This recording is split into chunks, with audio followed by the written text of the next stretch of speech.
A'udzubillahi minasyaitonirrajim.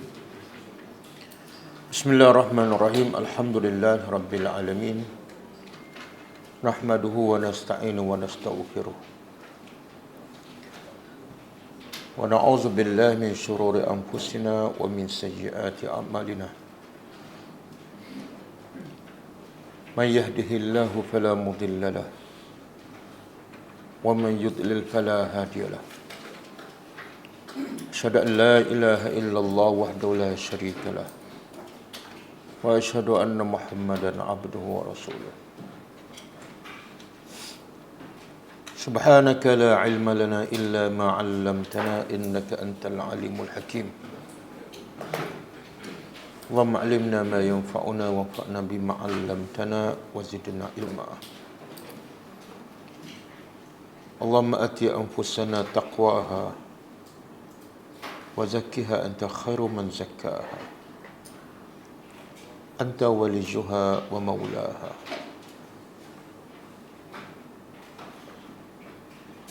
Rabbi yassir wa la tu'assir, Rabbi tammi bil khair. Amma ba'du. InsyaAllah kita sambung tadabbur surah Al-Qasas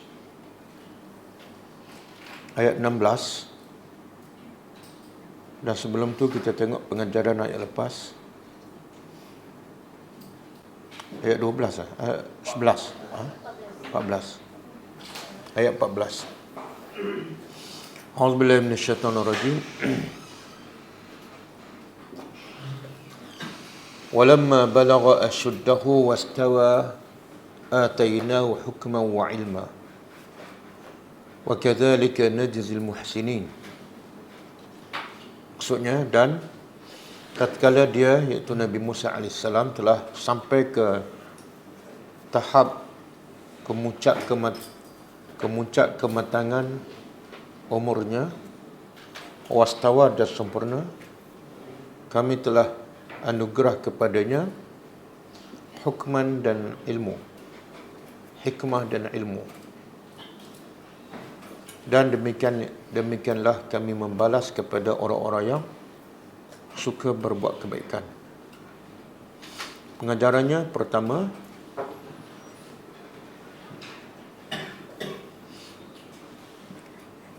nikmat yang paling besar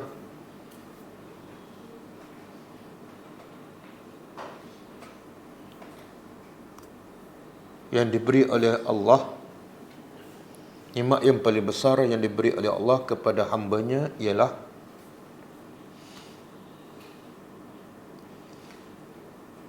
nikmat memahami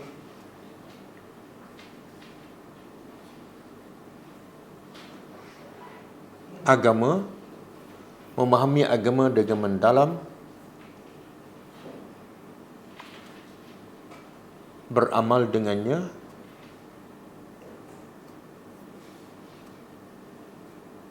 dan menyebarkannya.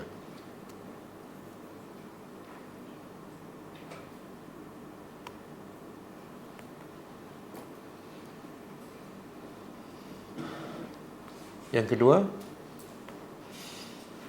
dengan nikmat inilah manusia kenal penciptanya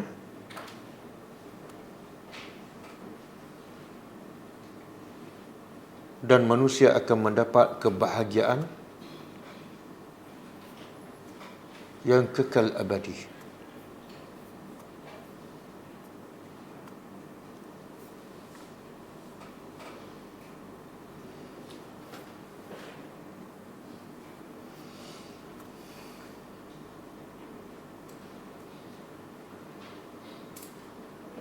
Yang ketiga, nikmat ilmu dan kefahaman agama ini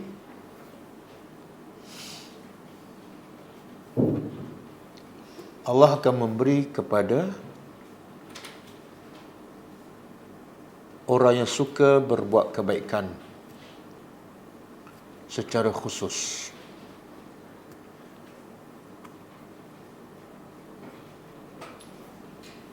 Iaitu berbuat ihsan kepada Allah melalui ibadatnya dan berbuat ihsan kepada makhluknya.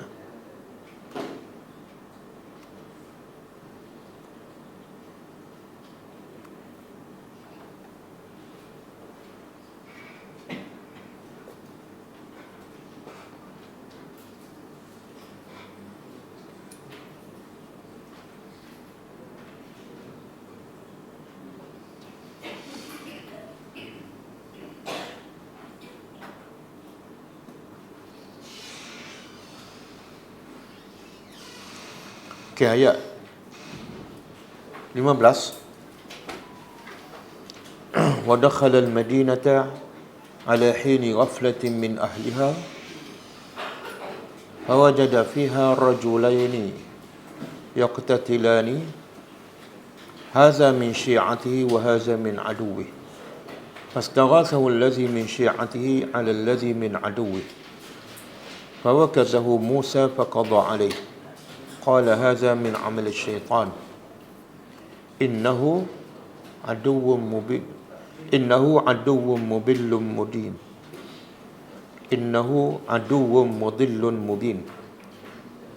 Maksudnya, dan dia telah masuk ke bandar ketika penduduknya lalai.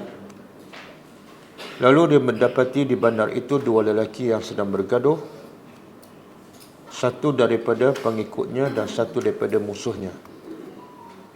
Lalu yang daripada pengikutnya meminta pertolongannya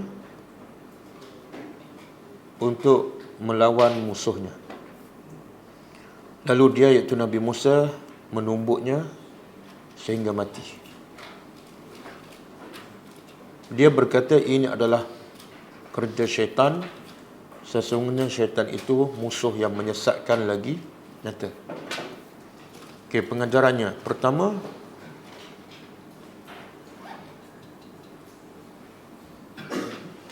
kewajipan setiap orang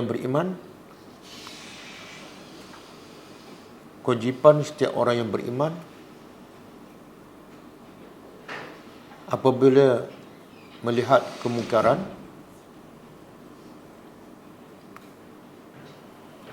dan kezaliman, hendaklah dia mencegahnya atau menghalang kezaliman.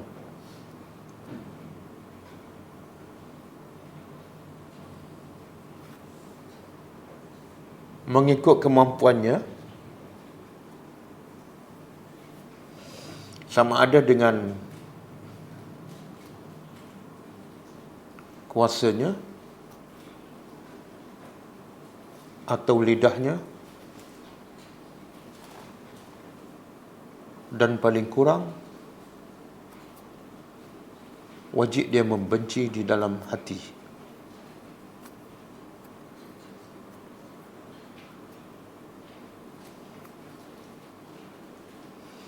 Yang kedua,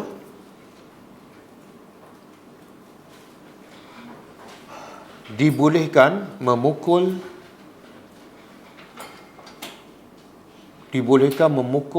orang yang melakukan kezaliman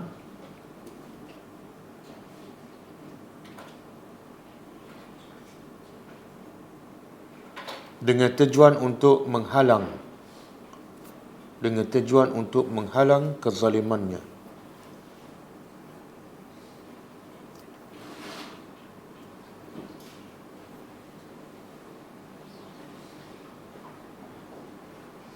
Yang ketiga,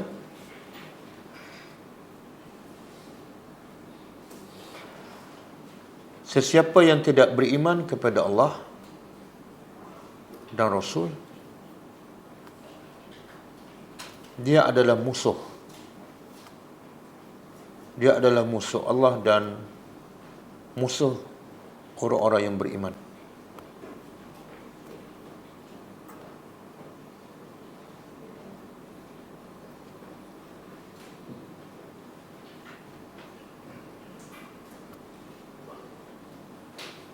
Yang keempat,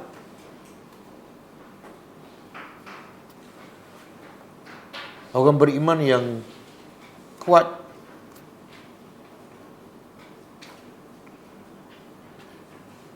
lebih baik dan lebih dicintai oleh Allah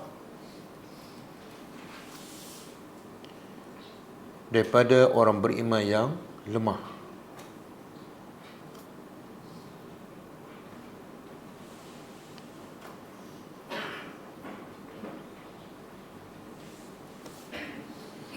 Yang kelima,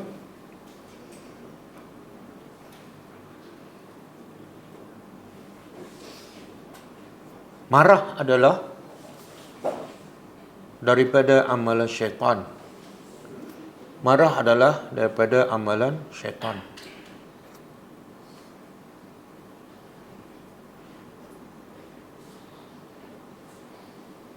Kerana ketika marah, manusia di luar kawalannya.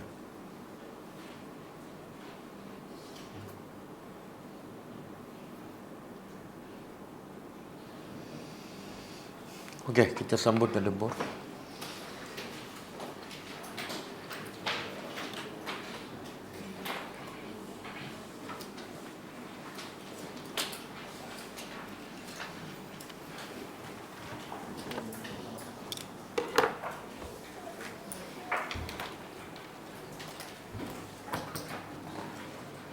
Okey, ayat 16 kaitan dengan ayat yang lepas adalah sambungan cerita Nabi Musa AS.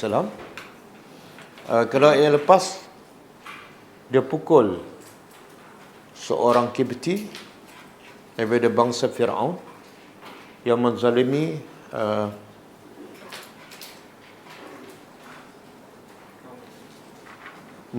orang yang lemah, bukan disebabkan kaum. Dan kebetulan orang yang lemah itu ialah bangsa Israel. Dan sampai tahap Nabi Musa membunuh tanpa sengaja. Maka apa berlaku selepas itu? Walaupun Nabi Musa AS tidak berniat untuk membunuh, tapi dia rasa itu adalah satu dosa. A'udzubillahi minasyaitonirrajim. Dia berkata, Rabbi apa makna? Wahai Tuhanku. Kalau jumpa Rabbi itu kena terjemah. Dia dalam perkataan tu Rabb saja. Sepatutnya kita terjemah Tuhan. Tapi tak betul.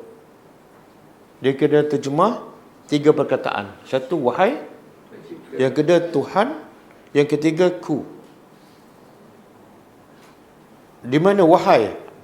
Asalnya ada ya. Di mana aku? Asalnya ada ya di belakang. Rabbi. Ini asalnya. Tapi bahasa Arab, bila sesuatu benda tu sudah difahami, maka dibuang. Dia panggil apa? Likasrat isti'mal. Sebab biasa orang Arab ni kalau berdoa mesti ada wahai, dan mesti ada disandarkan Tuhan tu kepada dirinya. Wahai Tuhanku. Tak ada orang kata Tuhan berilah aku sihat, tak. Mesti sebut wahai. Jadi sebab itu satu kebiasaan ia dibuang. Tapi bila terjemah mesti ada wahai. Dan aku pun dibuang. Ya yang akhir ni yang bermakna aku dibuang. Tapi dikekalkan tanda. Tanda ada ya yang menunjukkan aku dibuang. Apa tandanya? Kasrah. Mari bawah. Lepas tu kalau kita jumpa dalam Quran, Rabbu. Kan? Kadang-kadang kita jumpa Rabbu baris depan. Jangan terjemah wahai Tuhanku. Itu bukan doa. Bila kita nak terjemah wahai Tuhanku, bila jumpa Rabbi. Okey? Kata Nabi Musa, wahai Tuhanku, inni. Sesungguhnya aku zalamtu. Aku telah menzalimi Aku telah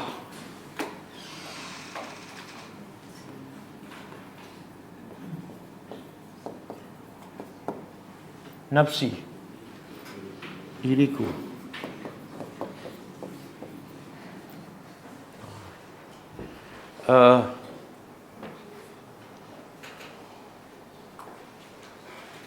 manusia ni dia banyak zalim pada orang ke banyak zalim pada diri sendiri? Tapi yang mana dia cepat terasa dan cepat sedar? Orang zalim pada dia ke ataupun dia zalim pada diri sendiri? Ha?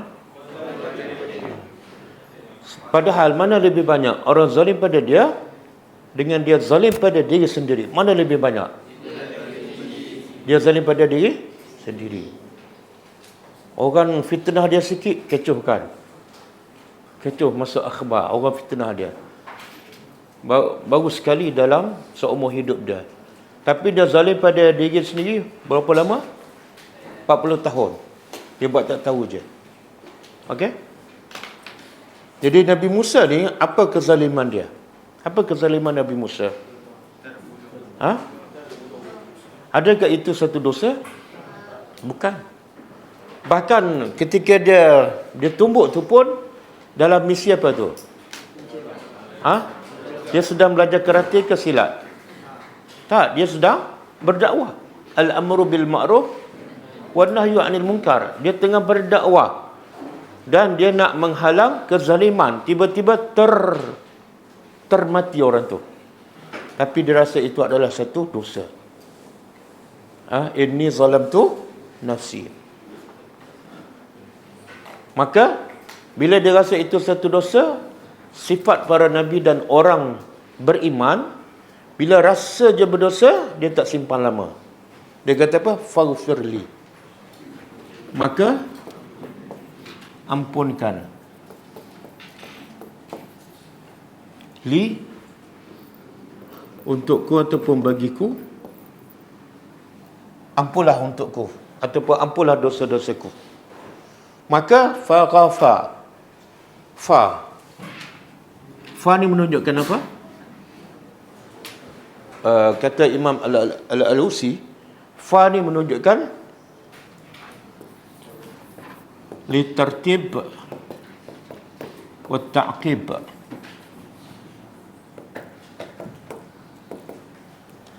Fa satu untuk makna dia tertib. Apa makna tertib? Ikut susunan. Iaitu ghafara, Allah ampunkan. Setelah apa? Setelah minta ampun. Dia bukan Allah ampun baru dia minta ampun. Tak. Allah ampunkan setelah Nabi Musa minta ampun. Itu tertib. Yang kedua ta'qib. Apa makna ta'qib? Selepas Nabi Musa minta, terus Allah ampunkan. Itu mana? Fa. Sebab tu kalau terjemah apa? Dan lalu dia, iaitu Allah, ampunkannya. Lahu, baginya.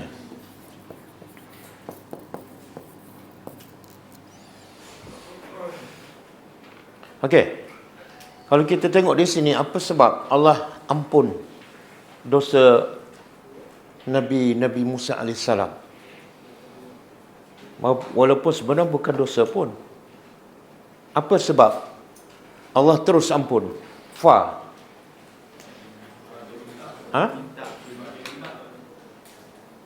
Sebab dia minta. Tak ada satu lagi sebab. Apa dia? Sebab yang paling utama ialah inni zalamtu nafsi. Dia mengaku berdosa. Ada orang minta ampun tapi dosa apa? Tak tahu. Tapi minta ampun, Allah tak ampunkan. Sebab itulah syarat nak bertaubat mesti menyesal. Menyesal tu makna mengaku menyesal.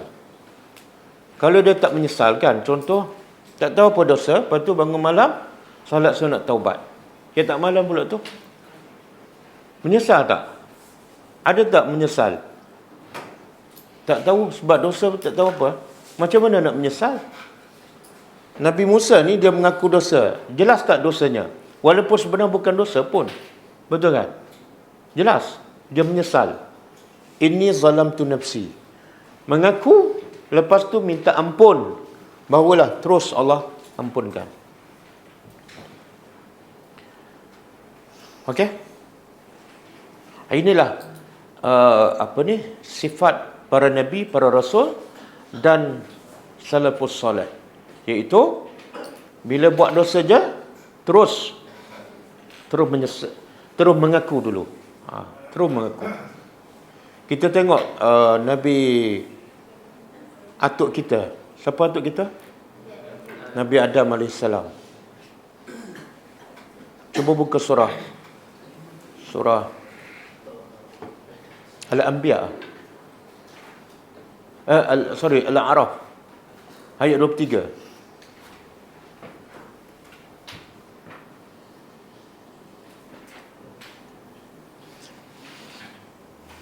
Bila Nabi Adam melakukan satu dosa, apa dosa dia? Makan buah apa? Tak ada nama. Tak penting, yang penting dia melanggar perintah Allah. Berapa dosa yang dilanggar? Satu je. Tapi sifat orang beriman, bila buat dosa walaupun satu, tapi dia merasa itu adalah satu dosa besar dan dia menyesal betul-betul dan dia mengaku.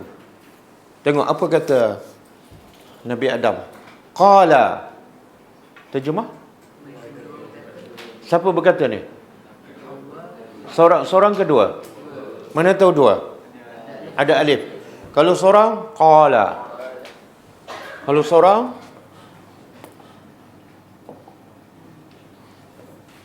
qala. Ini seorang. Kalau dua orang, tambah alif je. Qala.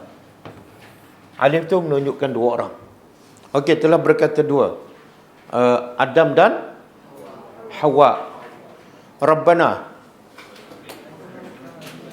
wahai Tuhan kami, zalamna, kami telah menzalimi anfusana, diri kami. Ada tak pengakuan? Ada pengakuan. Wa illam taghfir lana, dan sekiranya engkau tidak ampun dosa kami.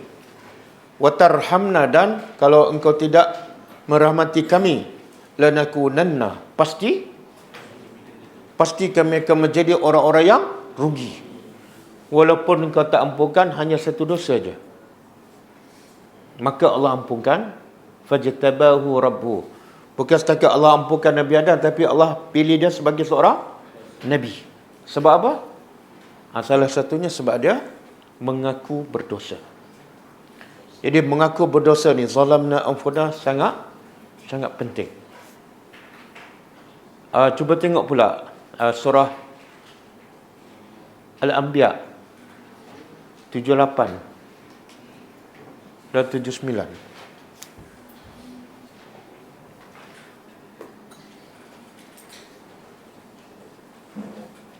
87 dan 89.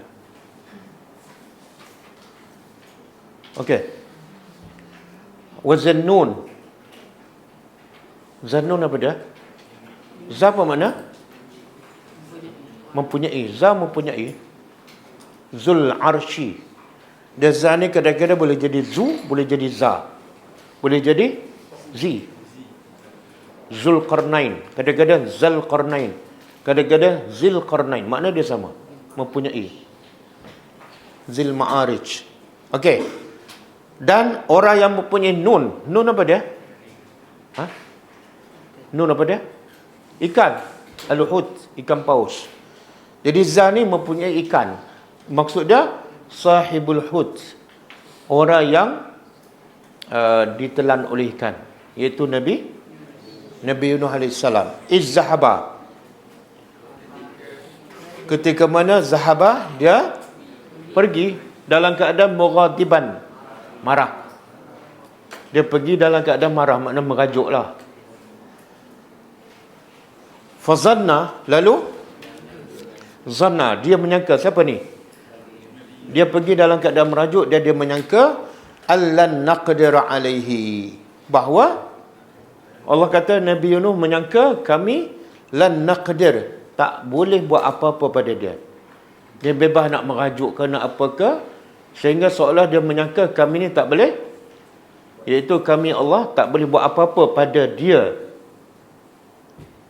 Maka Allah jadikan apa?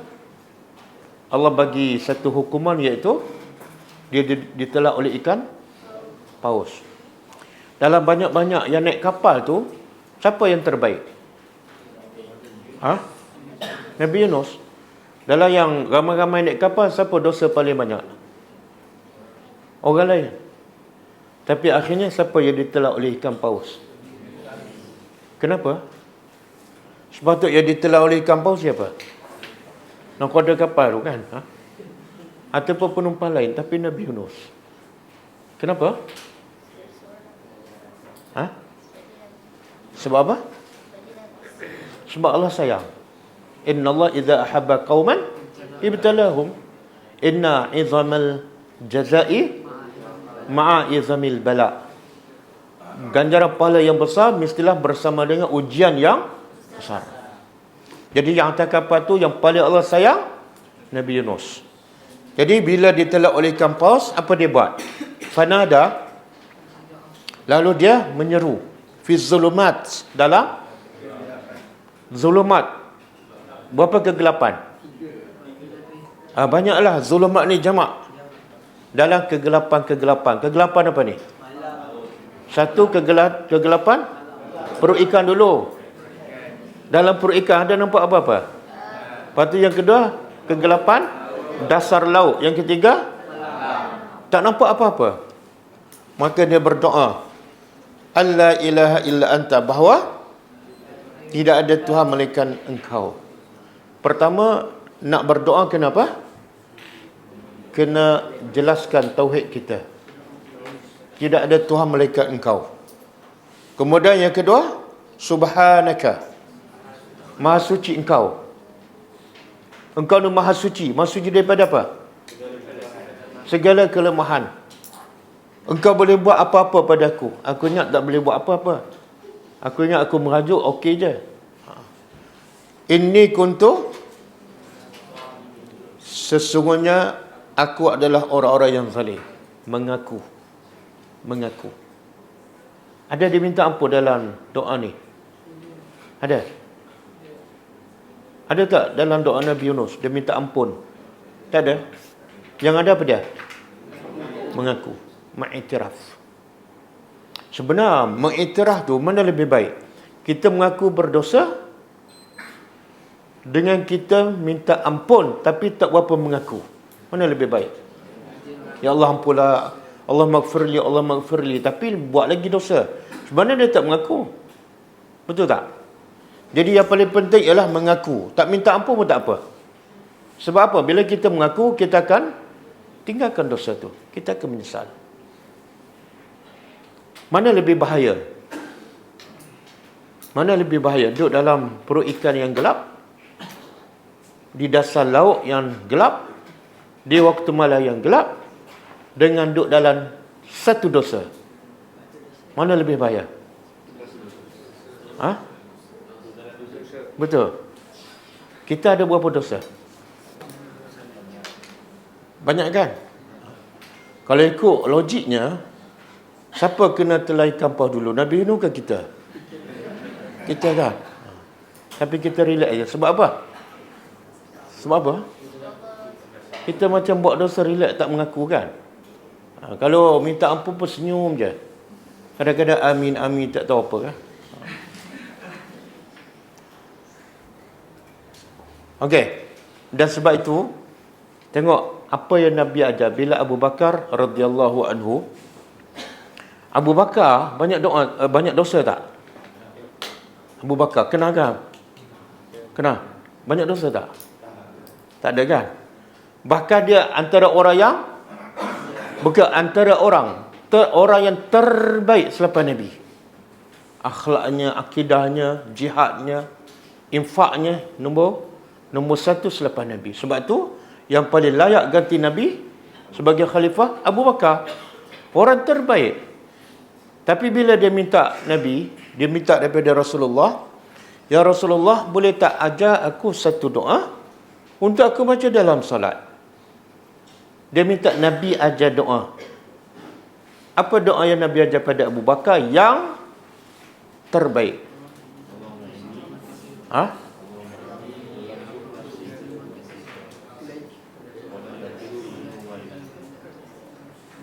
Kuat sikit.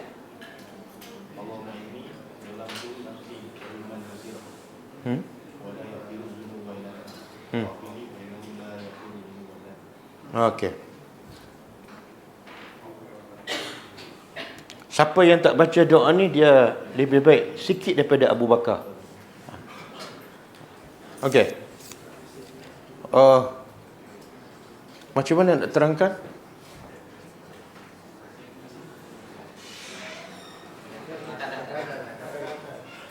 Ni belajar daripada Asif.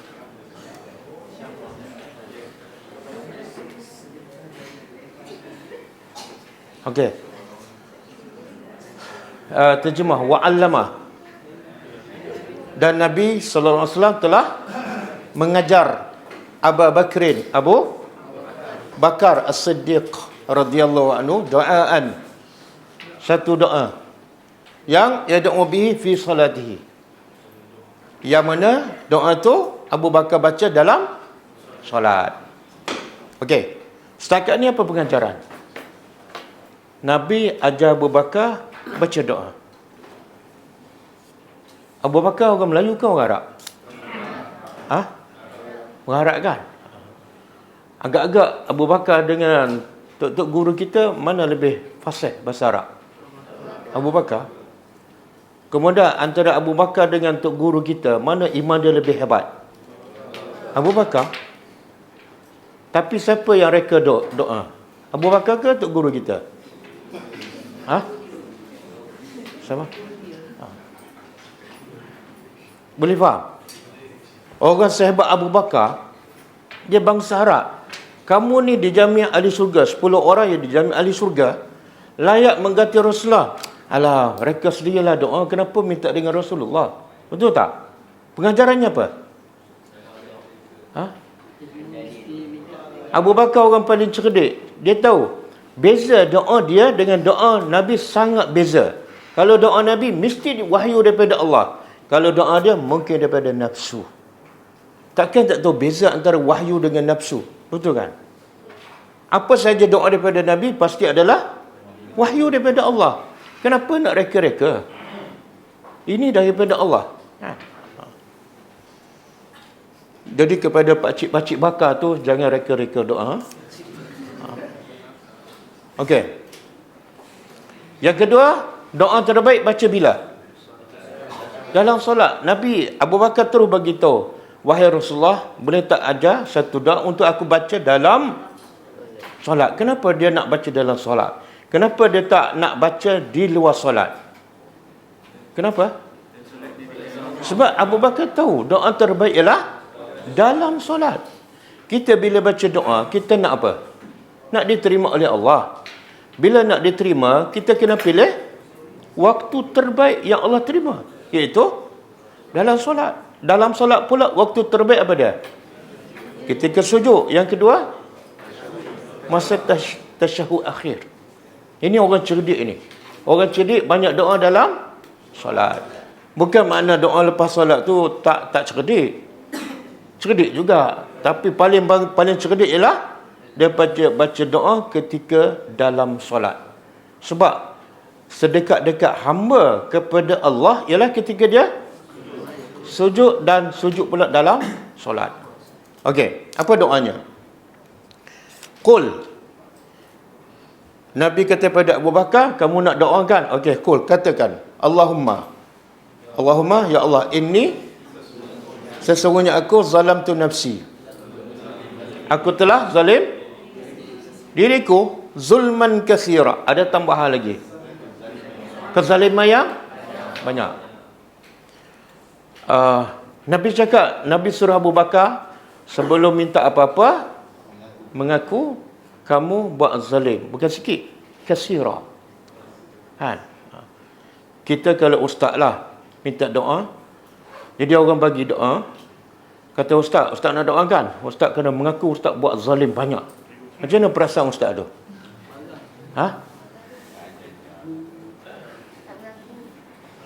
Tak mengaku kan?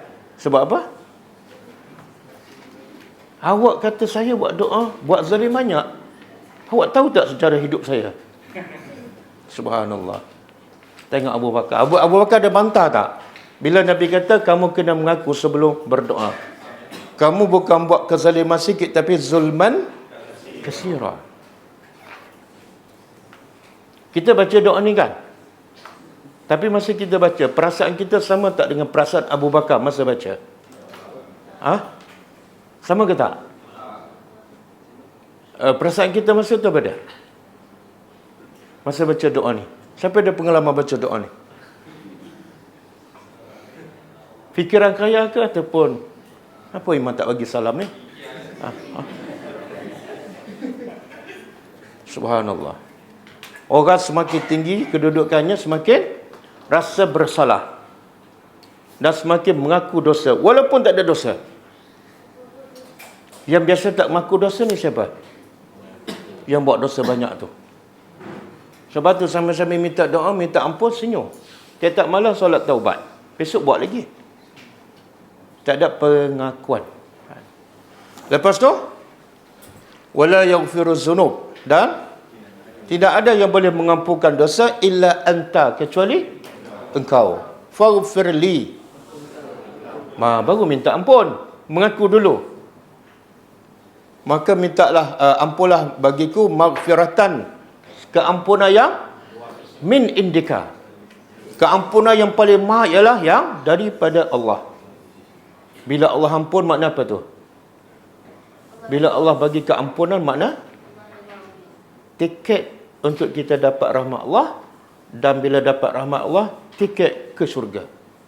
Semua bermula daripada keampunan. Maghfiratan min indika warhamni. Tengok ikut susunan. Lepas minta ampun baru minta rahmat. Kenapa?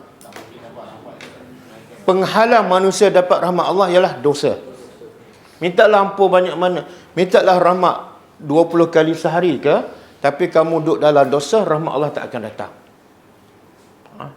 Rahmat Allah tak akan dapat kecuali setelah dapat maghfiratan. Lepas tu puji Allah, innaka antal ghafurur rahim. Sesungguhnya engkau maha pengampun lagi maha penyayang.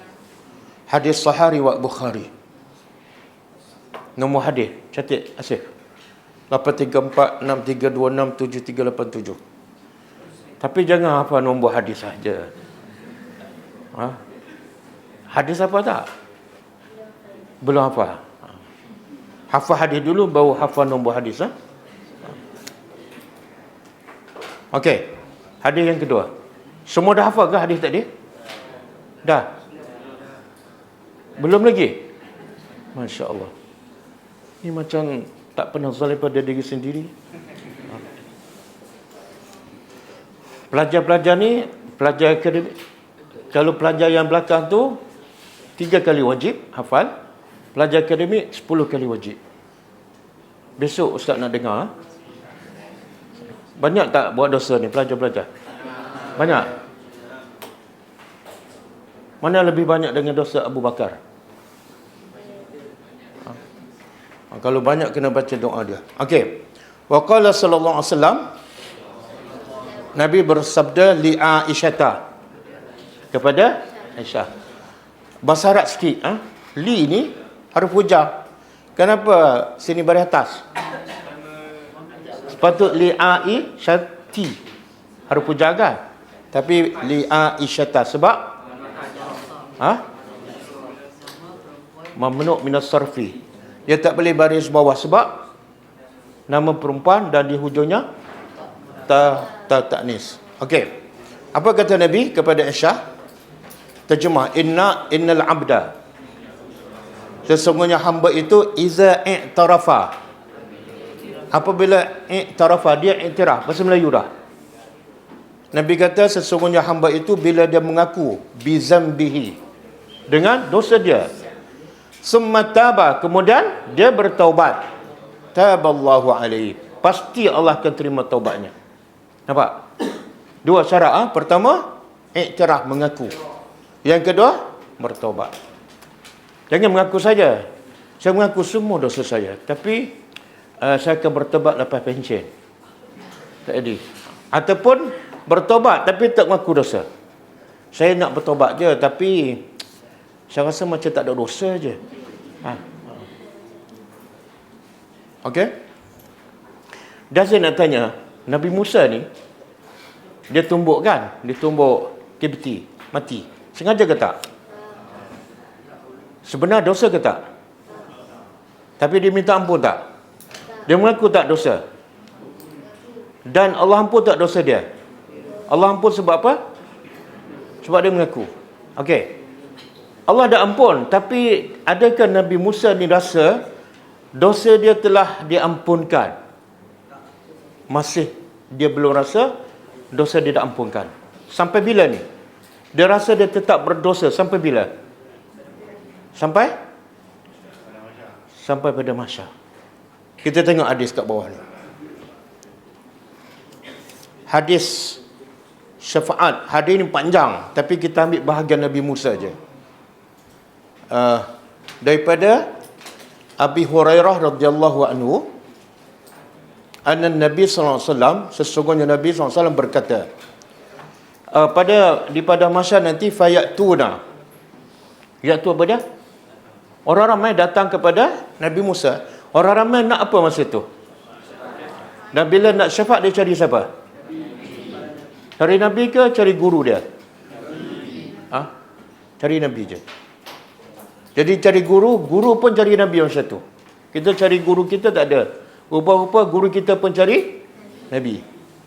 Maka fayatuna Musa, mereka mendatangi Musa, fayaquluna, dan mereka berkata, orang ramai di pada masa berkata, ya Musa, wahai Musa, anta Rasulullah, engkau Rasulullah, faddalakallah birisalatihi, dan Allah lebihkan engkau dengan risalah kerasulan, dan Allah juga lebihkan engkau wa bikalamihi ala nas, iaitu dengan kata-kata Allah kepada manusia, iaitu engkau diberi kitab. Kitab apa untuk Nabi Musa?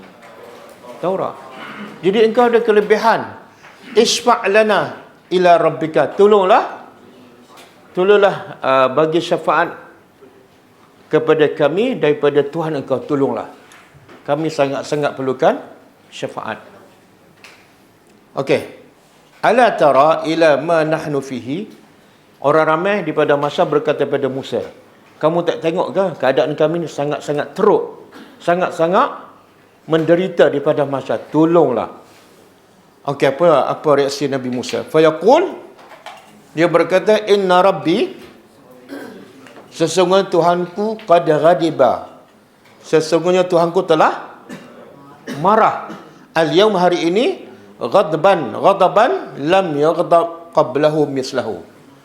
Kata Nabi Musa, hari ini di pada masa Tuhan sangat murka yang Tuhan tak pernah murka di waktu lain. Sangat-sangat murka di pada mahsyar.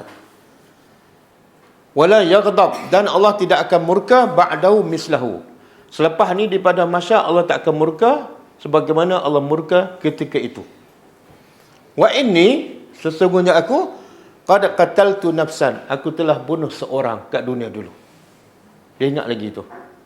Dia bunuh siapa? Kibti. Walan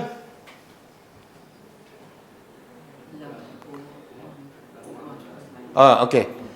Wa inni qad qataltu nafsan, aku telah bunuh seorang jiwa, lam u'mar biqatliha, aku tak diperintah bunuh tapi aku bunuh. Padahal dia bukan bunuh dengan, dia rasa itu dosa dia. Maka kata Musa, Nabi Musa AS, nafsi, nafsi, nafsi. Apa makna? Diraku. Aku belum tentu selamat, macam mana aku nak bagi syafaat pada kamu? Sebab apa? Berapa dosa? Berapa dosa? Bukan dosa pun. Betul tak? Bukan dosa. Kemudian kata Nabi Musa, izhabu ila ghairi, pergilah kepada selain daripada aku. Carilah Nabi Isa ke Nabi Muhammad. Izhabu ila Isa. Tengok kedudukan seorang Nabi.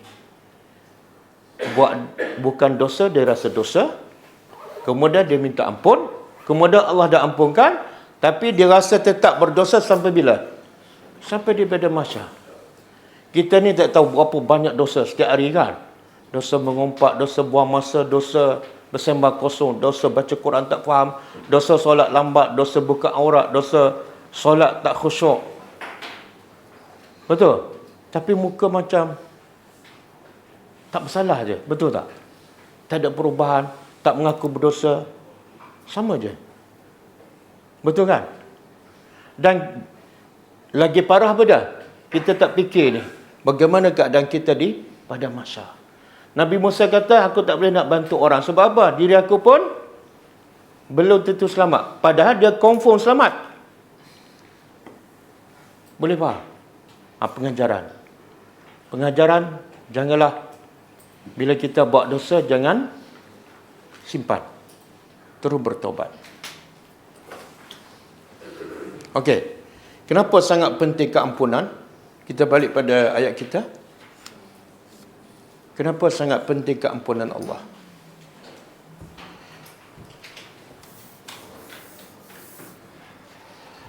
Innahu, sesungguhnya, huwa, dia sahaja, Al-Ghafur, Maha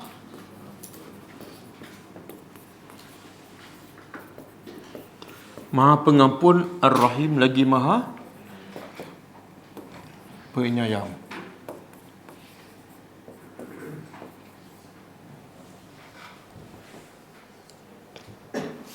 Okey, kelebihan keampunan ni adalah satu benda yang sangat besar.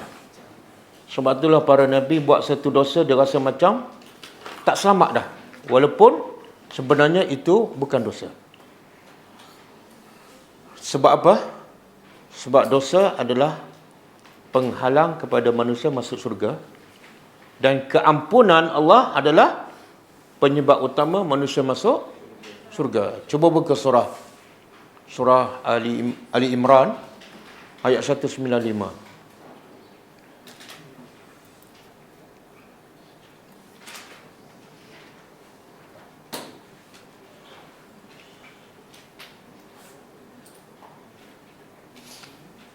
Okey. Ini ayat yang sepatut setiap orang beriman baca bila bangun tengah malam. Bangun, baca doa bangun tidur, kemudian sapu muka, kemudian tengok langit, kemudian baca. Berapa ayat? 11 ayat. Ini salah satu ayatnya. Okey, cuba terjemah. Fastajaba. Lalu Allah memakbulkan. Istijabah makna memakbulkan. Lahum Rabbuhum, Tuhan mereka. Sebelum ayat ni ada doa-doa yang dibaca oleh orang beriman. Apa dia antaranya? Rabbana wa atina ma wa'adtana ala rusulika wa la tukhzina yaumal qiyamah. Ada 3-4 doa. Maka Allah kata apa? Fastajaba lahum rabbuhum. Tuhan mereka memakbulkan untuk mereka doa mereka. Anni, bahawa sesungguhnya aku la udhi'u, aku tidak akan sia-siakan amala amilin minkum. Allah makbulkan doa dengan cara apa? Semua amal soleh, kecil ke besar ke, depan orang ke belakang orang, semua Allah tidak akan sia-siakan. Dan sama ada yang dilakukan oleh zakarin, lelaki ataupun perempuan. Nikmat. Tak ada satu pun amalan walaupun sebesar zarrah, mereka semua Allah bayar gajinya. Ba'dukum min ba'din, sebahagian kamu daripada sebahagian. Okey. Lepas tu Allah puji orang yang beramal. Apa amalan dia? Cuba angkat sikit. Apa amalan dia? Fallazin, Fallazina hajaru, orang-orang yang berhijrah. Amalan pertama. Hijrah ni apa makna? Hijrah ni ada dua. Satu hijrah tempat, sebagaimana Nabi hijrah daripada Mekah ke Madinah. Itu bukan wajib sepanjang masa. Tapi ada satu lagi hijrah yang kedua, wajib sepanjang masa, iaitu hijrah meninggalkan dosa. Meninggalkan dosa. Daripada solat lambat, hijrah kepada solat awal. Daripada tak solat sunat, hijrah kepada solat sunat. Daripada tak zikir pagi petang, hijrah kepada zikir pagi petang. Kemudian yang kedua amal ada, dia buat kerja dakwah sampai wa ukhriju min diyarihim. Mereka telah diusir daripada negeri mereka. Buat kerja dakwah, hadiahnya apa? Kena usir, bukan diberi anugerah. Yang ketiga wa uzu, dan mereka disakiti fi sabili. Ramai orang disakiti tapi bukan sabili. Apa mana? Bila dia buat kerja dakwah, dia dituduh, difitnah, dicaci, dimaki sebab dia buat kerja dakwah, dilabel. Tapi kalau merajuk, kena telan ikan paus. Okey? Ada juga orang disakiti tapi bukan jalan aku. Dia bisnes, orang dengki, orang sakiti dia, tak termasuk. Kemudian yang keempat, waqatalu, dan dia berjihad. Dan waqutilu, dan dia dibunuh, mati syahid. Maka apa dia dapat? Satu hijrah, yang kedua apa? Diusir keluar. Yang ketiga disakiti. Yang keempat berjihad. Yang kelima, apa yang pertama Allah bagi? La ukaffiranna anhum sayyiati. Yang pertama, aku ampunkan dosa. Pentingnya keampunan Allah. Allah tak kata terus aku masuk syurga, tak. Aku ampunkan dosa dengan amalan tersebut. Wala udkhilannahum, dan pasti aku akan masukkannya ke syurga. Jadi proses masuk syurga mesti apa dulu? Apa? Sebab tu ampun dosa ni sangat-sangat penting. Dan sebab itulah para Nabi sallallahu alaihi wasallam buat satu dosa, walaupun bukan dosa, dia rasa sangat-sangat besar. Sebab dosa penghalang untuk dimasukkan seseorang ke syurga. Kemudian baru Allah sebut nikmat dalam syurga. Tajri min tahtiyal anhar sawaban min indillah. Sungai yang mengalir di bawahnya. Kemudian sawaban apa? Ganjaran pahala dari sisi Allah. Dan Allah itu di sisinya sebaik-baik pahala. Orang beriman dia kejar apa yang di sisi Allah. Orang tak beriman dia kejar apa yang di sisi manusia. Apa yang di sisi manusia akan binasa. Apa yang di sisi Allah kekal selama. Baca ayat.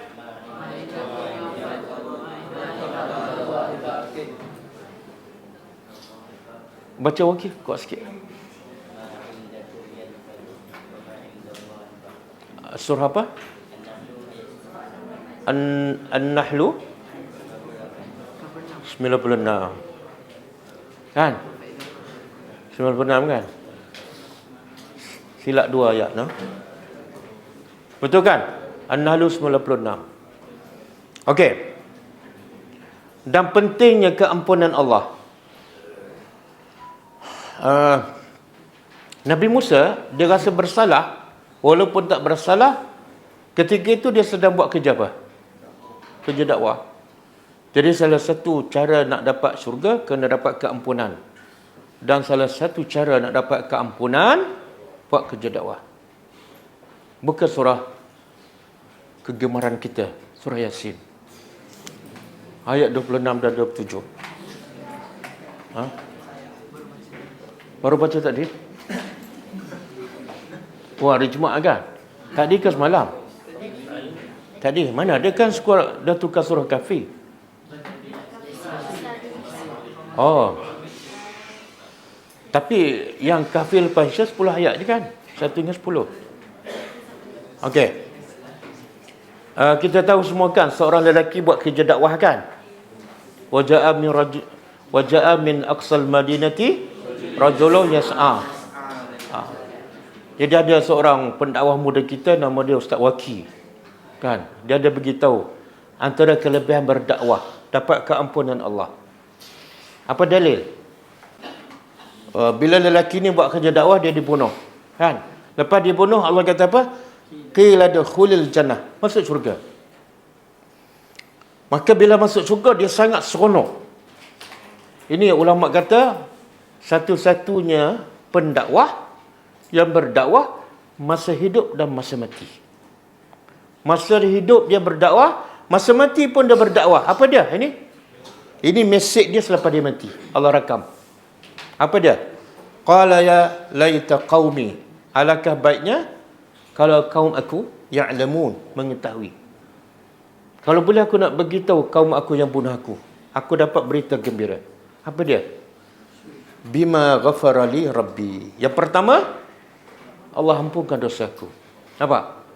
Nikmat paling besar pendakwah ialah Allah ampunkan dosa. Surga nombor 2. Tak mungkin kamu masuk surga melainkan diampunkan dosa. Jadi aku nak beritahu sebab aku buat kerja dakwah, sebab aku dibunuh, Rabbi ghafara li. Allah dah ampunkan, clear, kosong. Bersih. Dan lepas tu barulah waja'alani minal mukramin. Lepas dia ampunkan dosa, Allah jadikan aku daripada orang yang mukramin. Apa makna mukramin? Apa maksud orang dimuliakan?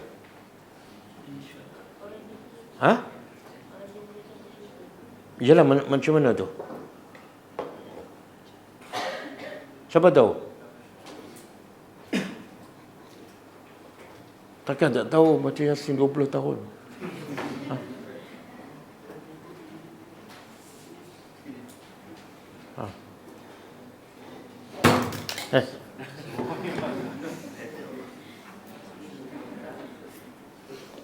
Siapa tahu? Mukramin.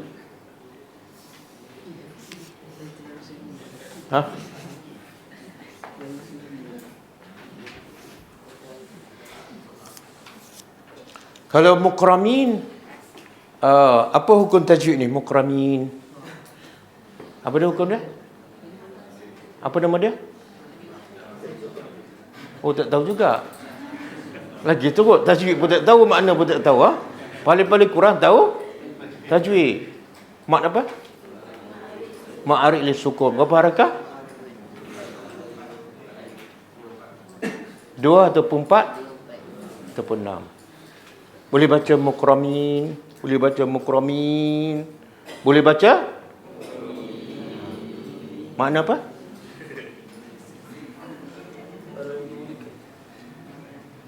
Kalau kita bagi surat pada anak kita kan, anak kita baca dengan suara merdu, siap dengan tajwid lagi, makhrajnya. Lepas tu bila kita tanya makna, dia tak boleh jawab.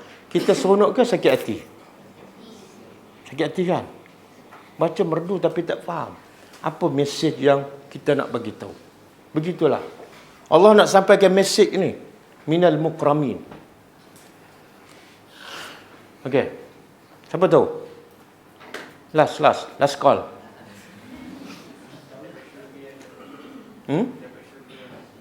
Allah tak kata waja'alani min ahlil jannah, bukan. Mukrami mana dimuliakan. Apa maksud dia?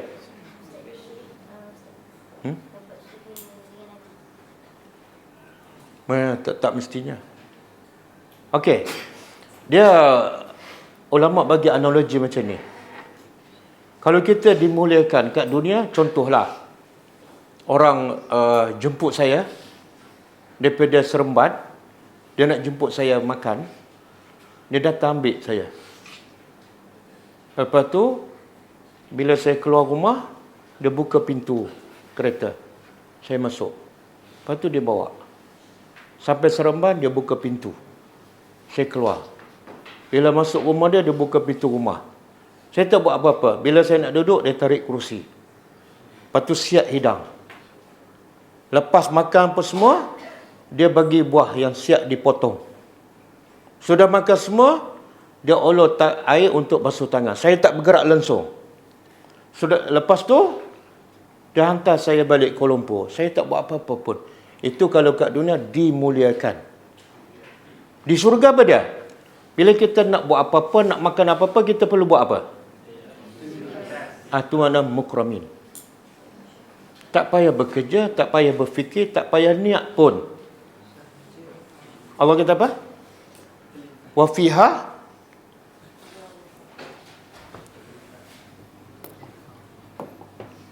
fiha ma tashtahi anfusukum wa fiha ma tad'un. Surah apa? Ya Hufaz. Surah apa? Surah Fussilat ayat. Sekejap cek. Okey. Terjemah. Wa fiha, dan dalam surga, ma tashtahi anfusukum, apa yang tashtahi daripada syahwat, yang diinginkan oleh, dalam surga apa saja yang nafsu kamu ingin semua dapat. Wa fiha, dan dalamnya, ma tad'un, apa yang tatlubun, yang kamu minta. Tengok Allah bagi dua. Satu tashtahi, yang kedua tad'un. Tashtahi ingin, tad'un minta. Beza tak ingin dengan minta? Beza apa dia?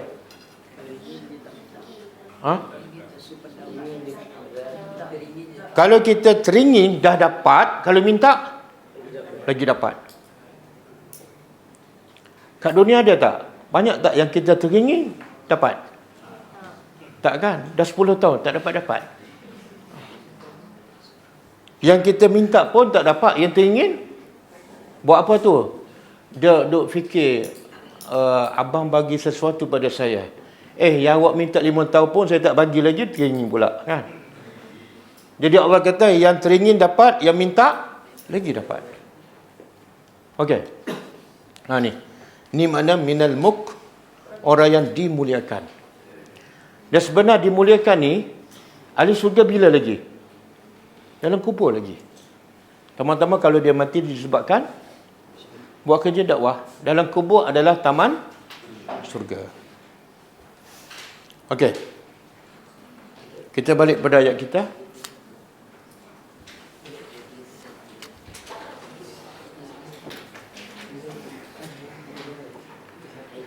Surah Fussilat ayat 31. Tulis Surah Fussilat ayat 31.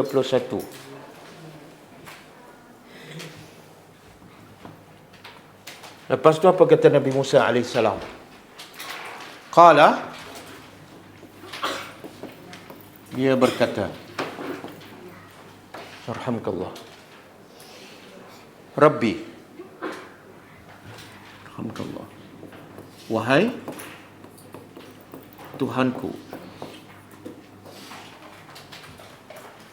bima an'amta, dengan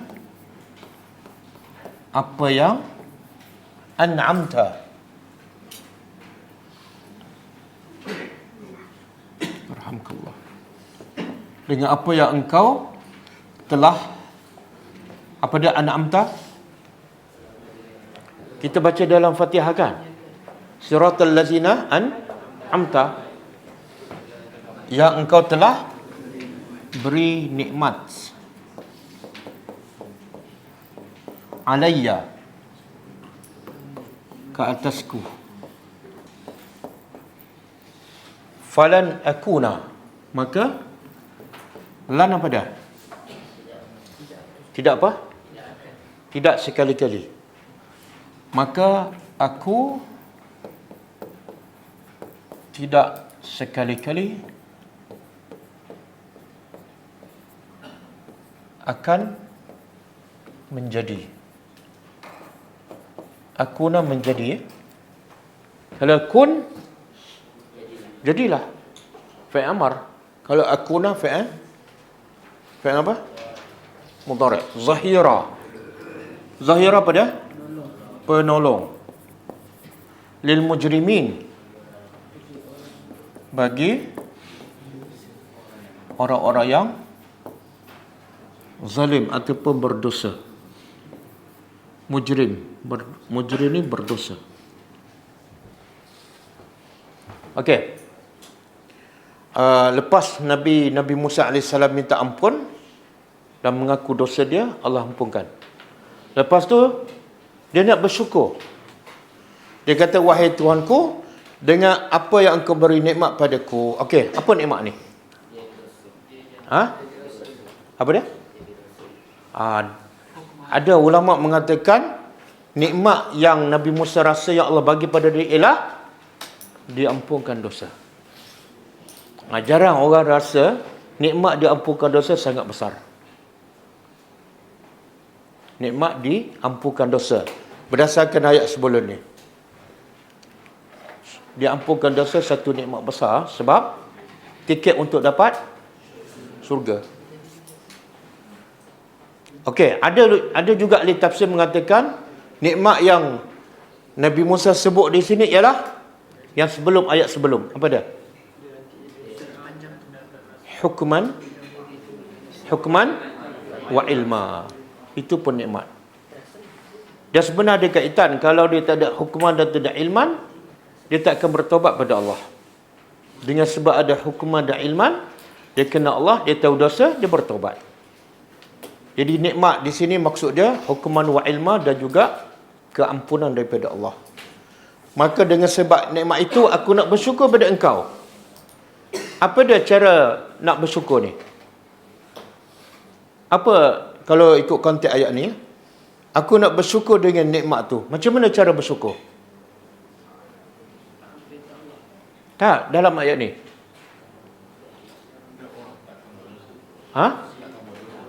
Tak akan buat dosa, termasuk buat dosa beda. Membantu orang buat jahat. Kita tak buat dosa, tapi kita membantu. Itu adalah tidak bersyukur nikmat Allah. Bahkan, itu adalah kufur nikmat.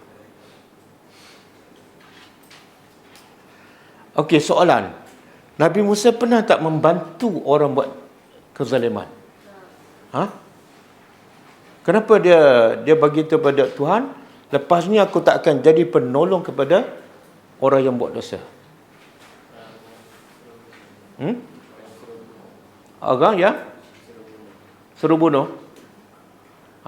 Ada ahli tafsir mengatakan yang Nabi Musa bunuh tu orang Kipti. Maknanya Nabi Musa tolong siapa? Bani Israel. Dan Bani Israel itu sebenarnya orang jahat. Buktinya selepas ayat ni. Lepas dia bergaduh dengan Bani Kipti dan Musa bunuh Kipti, dia bergaduh pula dengan Kipti yang lain dan minta tolong pula Nabi Musa. Nabi Musa kata, mu memang jahat betul. Faham tak? Jadi bila kita bantu orang buat dosa adalah kufur nikmat. Jangan bantu. Okey? Lepas tu kadang-kadang contohlah, kita nak bantu orang miskin. Tapi kita tahu orang miskin tak solat, orang miskin menipu, tapi kita bagi bantuan. Dah ada masuk dalam bab menolong kejahatan. Kalau kita nak betul-betul bantu orang miskin macam ni, apa dia? Bagi ilmu, bagi kesedaran. Okey.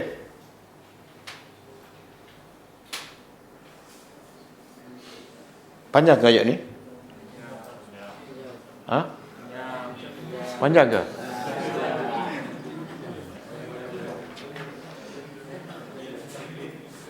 Tapi ayat 18 ni berapa lama dah kita baca dan kita tak faham?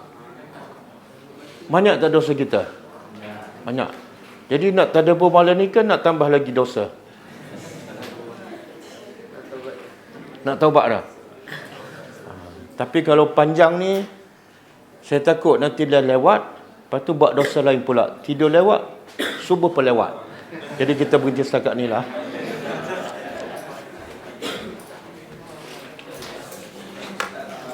Ada soalan?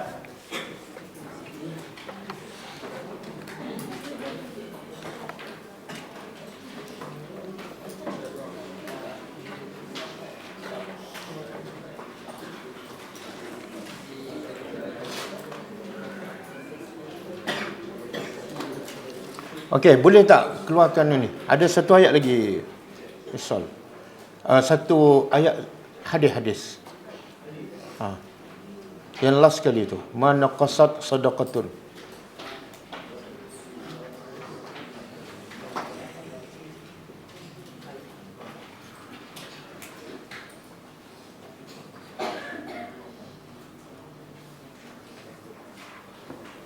Okey, hadis ni penting.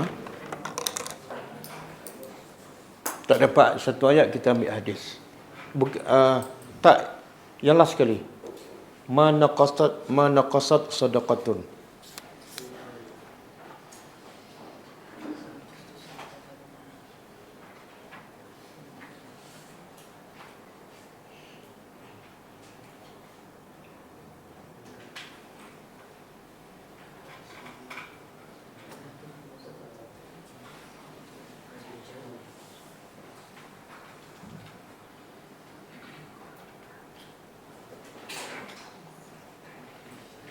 Okey.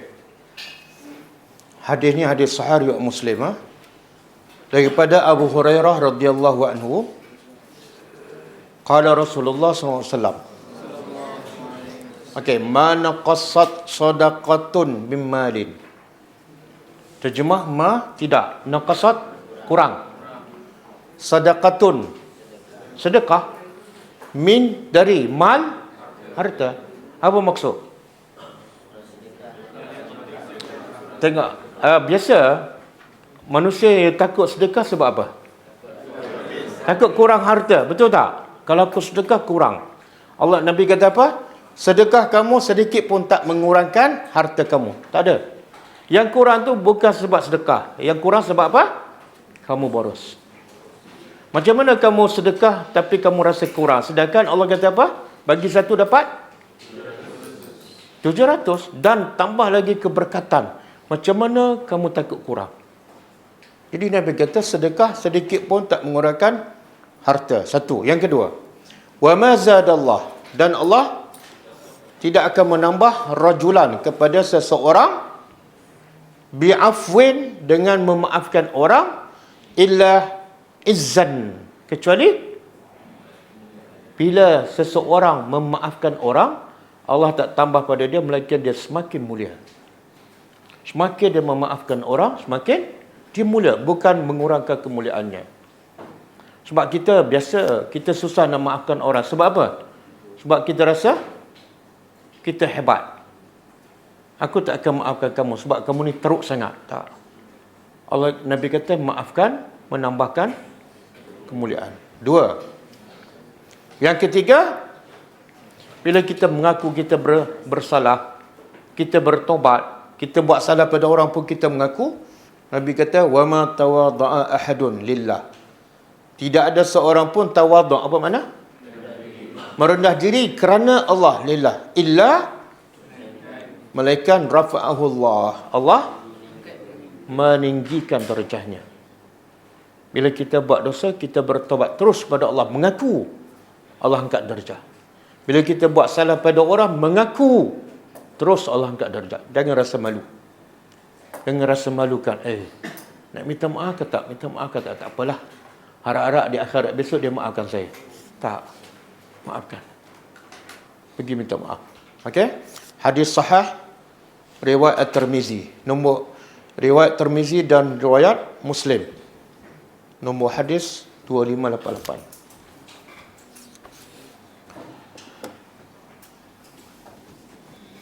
Pelajar akademik boleh hafal lah. Wajib. Pelajar kat belakang tu sunat. Oh, lega.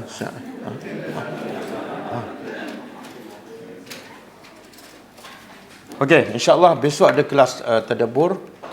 Tapi bukan di sinilah, di Taman tu, pukul 10 pagi insya-Allah. Kita tutup dengan membaca tasbih kafarah.